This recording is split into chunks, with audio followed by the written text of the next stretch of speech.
तो प्यार से बोलेंगे सब राधे राधे। ठीक है, गुड मॉर्निंग तो डेली बोले करें हम, उसको राधे राधे भी बोल लें। ठीक है, हिंदी ग्रामर की क्लास करावे करें हम डेली 7 AM पे। तो पहले क्वेश्चन से शुरू करेंगे। तो जितने भाई बहन और बंधु हैं जो वीडियो देख रहे हैं या जो पहली बार आगमन जिनको भय हुए चैट चैनल पे, तो वो सब्सक्राइब करके और वो घंटी को बटन हो वह दबा दिए। ठीक है, तो आज इसी तरीके से पढ़ाते हैं। अंतस्थ व्यंजन की बात कर रहा है। अंतस्थ का मतलब समझते हो? नहीं समझते हो तो फिर आगे कैसे हो जाएगा? अंतस्थ समझ लो पहले तो। अंतस्थ का मतलब होता है अंदर से जो निकलते हैं। कभी य र ल व ये बोल के देखना, ऐसा लगे पेट में से निकल के आ रही है इनकी साउंड। तो अंतस्थ व्यंजन होते हैं 4। ये भी पूछ सकता है कितने होते हैं? 4 होते हैं। तो या इसमें अंतस्थ व्यंजन होता है। अब क्वेश्चन तो ये पूछेगा घुमाने के लिए, टफ बनाना होगा। तो या और वा क्या है? तो ये अर्ध स्वर है। क्या है? अर्ध स्वर। रा क्या है? लुंठित या प्रकंपित। और ला क्या है? पार्श्विक। और सा क्या है? दंत्य। टा क्या है? मूर्धन्य। और डा क्या है? बताओ, याद आ रहा है? ये भी मूर्धन्य है। ठीक है, नेक्स्ट क्वेश्चन। सूर्य का पर्यायवाची बताना है। तो भैया सूर्य का पर्यायवाची होगा मार्तंड। तेज होगा नहीं, प्रकाश होगा नहीं, भास्वर नहीं होता, भास्कर होता है, भास्कर हो जाता। ठीक है, बाकी सूर्य के पर्यायवाची कौन कौन से हैं वो आप बताओगे। कल मैंने आप लोगों से पूछा था घोड़े के पर्यायवाची बताओ, मगर एक ही ऐसे हमारे यूजर हैं या सब्सक्राइबर हैं जिन्होंने हमें बताया। उन्होंने बताया है घोटक बाजी। अगले दिन बता दिया करूँगा मैं आप लोगों को इन्हें, जिससे याद हो जाए। ठीक है घोटक बाजी तुरंग। ठीक है, और ये आंसर किसने दिया था? रजनी मैम ने दिया था। अब रजनी का मतलब समझते हो क्या होता है? रात। और अगर आपसे कहते हैं रजनीपति, तो रजनीपति कौन होगा? रात का पति, चंद्रमा। रजनीपति का मतलब होता है चंद्रमा। तो इस तरीके से 2 और सिखा दिए मैंने। तो आज सूर्य के पर्यायवाची लिखोगे आप लोग, ये आज आपका काम है। ठीक है, नेक्स्ट क्वेश्चन। स्त्रीलिंग बताना है। हिंदी के अंदर ना 2 ही लिंग है, सबसे बड़ी बात तो ये, स्त्रीलिंग और पुल्लिंग। ठीक है, अच्छा कल मैं ना एक क्वेश्चन लगा रहा था, उसने कहा श्री में कौन सा लिंग है? तो उसने उभय लिंग भी दे रखा था, मगर फिर बाद में पता पड़ा मुझे वो संस्कृत का क्वेश्चन था। ठीक है, तो हिंदी में केवल 2 ही लिंग है, इस चीज़ को याद रखना। तो सूचना दी जा रही है, अध्याय पढ़ाया जा रहा है, तो ये तो क्या है? पुल्लिंग है। बाकी प्रयोग कर लिया। अगर उपहार दिया जा रहा है, मित्र आ रहा है, तो आंसर क्या हो जाएगा? सूचना दी जा रही है, बी। अच्छा अच्छी से निकाल लिया करो। अच्छी मित्र होती है, कभी सुना है? अच्छा मित्र होता है। ठीक है, ये अच्छा अच्छी में कभी कभी कन्फ्यूज भी हो सकते हो, तो आप बाकी प्रयोग कर लिया करो, सबसे बेस्ट है। ठीक है, आंसर क्या हो जाएगा? बी। फिर भी अगर ना आए ना तो कमेंट बॉक्स में लिखना, और कोई ट्रिक बनाऊंगा। तद्भव बताना है। शब्द के ना उत्पत्ति के आधार पर 4 प्रकार के होते हैं, तत्सम, तद्भव, देशज, विदेशज। तो ये तद्भव है भैया, संस्कृत के वे शब्द जिनके बदले हुए रूप हम आजकल की भाषा में यूज करते हैं। तो इसमें इन चारों में से आप लोग 1 सेकंड में पहचान लो कौन सा तद्भव। ये देखो कि डेली लाइफ में कौन सा बोलते हो। ये बोलते हो दिनकर निकल आया सुबह सुबह, या दिवाकर, या प्रभाकर। आप बोलते हो सूरज निकले आया। कभी बोला है दिनकर निकले आया? नहीं बोला ना। तो इस तरीके से, और सूरज का तत्सम क्या होता है? सूर्य। ठीक है, तो एक चीज देखना, जो आप डेली लाइफ में बोलते हो ना वो सब तद्भव होते हैं। ठीक है, और ये है तत्सम, और जिसके ऊपर रेफ वाला रा होता है ना, ये आधा रा होता है। यही क्वेश्चन आएगा पेपर में, ये रेफ वाला रा आधा होता है पूरा होता है, वहां आप लगा के आओगे आधा, 100 ही नंबर मिल जाएगा। जो असीम संतुष्टि मिलेगी ना इस नंबर को पाके, कि सर बार बार बताते थे, याद रहेगा।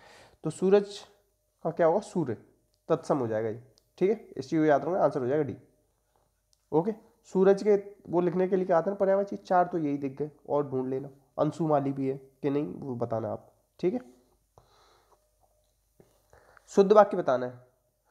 देखो कभी भी ना, मुझे पहले नहीं समझ में आते थे, जब मैंने कारक पढ़े ना तब समझ आए। कर्ता के साथ हमेशा ने लगता है, तो को ये तो आएगा ही नहीं। खुला नहीं, दुकानदार ने ताला खोला, कोई समझ में आ रहा? खोला आएगा। आंसर क्या हो जाएगा? ए। दुकानदार के साथ को तो आ ही नहीं सकता, कर्म के साथ आता है को। ठीक है, ऐसे समझ लो।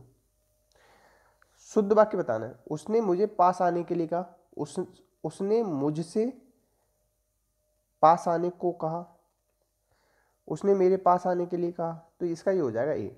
उसने मुझे पास आने के लिए कहा, आंसर क्या हो जाएगा ए। अब देखो इसमें ने अच्छा शब्द का प्रयोग विशेषण के रूप में हुआ है, तो ये पूछ रहा है इन तीनों में से अच्छा किस में विशेषण के रूप में हुआ है। एक चीज याद रखना, विशेषण गुणवाचक, संख्यावाचक, परिमाणवाचक और सार्वनामिक, 4 प्रकार का होता है विशेषण। और विशेषण भी 2 तरीके का वैसे अलग तरीके से होता है, विशेष्य विशेषण या विधेय विशेषण। अगर अच्छी गाय बोल दे, क्या बोल दे, अच्छी गाय, ये तो हो गया विशेष्य विशेषण। बोल दे गाय अच्छी, तो हो जाएगा विधेय विशेषण। अब सोचो कि सर है तो सेम ही बात, सेम बात नहीं है। यहाँ पर अच्छी पहले आ रहा है, यहाँ पर अच्छी बाद में आ रहा है, विशेष्य, ये अंतर होता है। तो देखो यह स्थान बहुत अच्छा है, तुमने अच्छा किया, यह स्थान बहुत अच्छा है, क्या है, बहुत अच्छा है, ठीक है। तो यहाँ पे क्या है, तुमने अच्छा किया, जो आ गई, किया, करना, नहीं ये तो नहीं होगा। यह स्थान बहुत अच्छा है, स्थान की विशेषता बता रहा है कैसा है, अच्छा है, ठीक है। तो ये क्या हो जाएगा, अच्छा हो जाएगा यहाँ पे विशेषण, और बहुत अच्छा में बहुत क्या हो जाएगा, प्रविशेषण। बहुत प्रविशेषण है, अच्छा विशेषण है, आंसर हो जाएगा आपका बी, ठीक है, बी होगा इसका आंसर। बहुत प्रविशेषण है, मैंने बता दिया, जो विशेषण की भी विशेषता बताता है ना, उसे प्रविशेषण कहते हैं। अब बहुत बार आपने देखा होगा सर ये बहुत तो हम वो उसे ऐसे तो वो मानते हैं क्रिया विशेषण, तो एक चीज याद रखना, इसे तब हम क्रिया विशेषण मानते हैं जब इसके बाद क्रिया दे रखी हो, यहाँ विशेषण दे रखा है ना, इसलिए प्रविशेषण मानेंगे। नेक्स्ट, चांदी काटना, मुहावरा, अरबी भाषा का शब्द, वाक्यांश होते हैं। मुहावरे क्या होते हैं, वाक्यांश, इनके पीछे क्या आता है, ना। ठीक है, चांदी काटने का मतलब क्या होता है, अधिक लाभ कमाना, कुछ भी नकल, अधिक लाभ कमाना होता है, ठीक है। और ना और किसके पीछे आता है, क्रिया के पीछे, और क्रिया के मूल रूप को क्या कहते हैं, धातु। जैसे भागना, दौड़ना, उठना, बैठना, ये सब क्रिया ही तो है, ठीक है। नेक्स्ट, संदेशनि मधुवन कूप भरे, संदेशनि मधुवन कूप भरे, संदेशों से ही क्या भर गए, कुएं भर गए, ऐसा हो सकता है, नहीं हो सकता। तो ये क्या है, अतिशयोक्ति। अतिशयोक्ति क्या होती है, अर्थालंकार का भाग है, अर्थालंकार, ठीक है। कुछ याद रख लो, शब्द अलंकार होता है और एक अर्थालंकार होता है। शब्द अलंकार में क्या आता है, अनुप्रास, यमक, श्लेष, वक्रोक्ति, और अनुप्रास अलंकार के भी 5 भाग होते हैं, ठीक है। अर्थालंकार में क्या होता है, उपमा, रूपक, उत्प्रेक्षा और अतिशयोक्ति, ठीक है। इन्हें इतने याद रख लो, काम चल जाएगा। नेक्स्ट, ऊंचो घोर मंदिर के अंदर, ऊंचे घोर मंदिर के अंदर रहन वाली, ऊंचे घोर मंदिर के अंदर रहती है, ठीक है। मतलब एक चीज देखने वाली है, ये भी सेम, ये दोनों सेम है ना, तो जहां सेम सेम दे रखे हो उसे क्या कहते हैं, यमक अलंकार, ठीक है। श्लेष में क्या होता है, शब्द एक और अर्थ अनेक, तो ये तो होगा नहीं। उपमा में क्या होता है, सासी से सरिसम जैसा जैसे ये होता है। और रूपक में क्या होता है, उपमेय और उपमान में अभेद आरोप होता है, तो यहाँ ऐसा कुछ नहीं, तो आंसर हो जाएगा यमक। और ये कौन सा अलंकार हो जाएगा, शब्द अलंकार, ठीक है।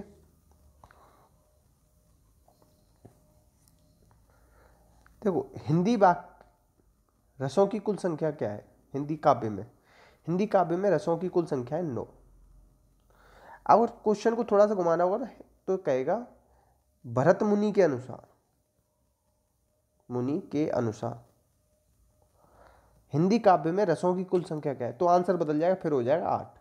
तो ये देखना किस, अगर डायरेक्ट पूछा है तो 9 लगाना, भरत मुनि के अनुसार पूछा है तो 8 लगाना। और 9वां रस कौन सा, ये भी पूछता है कि 9वां रस कौन सा, शांत रस। और रसराज किसे कहते हैं हम, श्रृंगार रस को, जिसका स्थायी भाव क्या होता है, रति। और शांत रस का क्या होता है, निर्वेद। बाकी आज ना आप लोगों का एक और काम ये है कि रस और उनके स्थायी भाव कमेंट बॉक्स में लिख के दिखाओगे आप, और बिना देखे आपको आते हैं या नहीं आते ये देखना। सार्वभौमिक शब्द में प्रत्यय बताना, प्रत्यय 2 प्रकार के होते हैं, कृत प्रत्यय, तद्धित प्रत्यय। ये 5 प्रकार के होते हैं, ये 8 प्रकार के होते हैं, उनके कृत प्रत्यय की संख्या कितनी है, 28, ठीक है। इतना तो याद रखेंगे।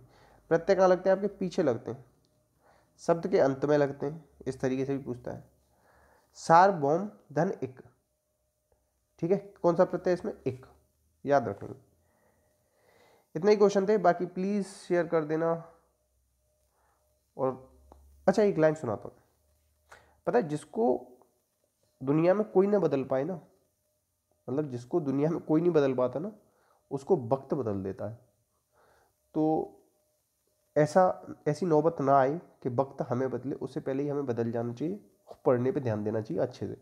तो प्लीज़ आज जो क्वेश्चन मैंने पूछे ना आपसे, 2 क्वेश्चन पूछे हैं। एक तो मैंने आपसे पूछा है कि जितने भी रस हैं उनके नाम और उनके स्थायी भाव लिख देना, और दूसरा क्वेश्चन पूछा है सूर्य के पर्यायवाची, तो ये दोनों आप बताएंगे। प्लीज़ ये आपसे रिक्वेस्ट है, शेयर कर देना, ये मेरा हक है आपसे। बाकी अपना और अपना ख्याल रखना, देश की सुरक्षा करना, चेहरे पे स्माइल रखना। जय हिंद, जय भारत।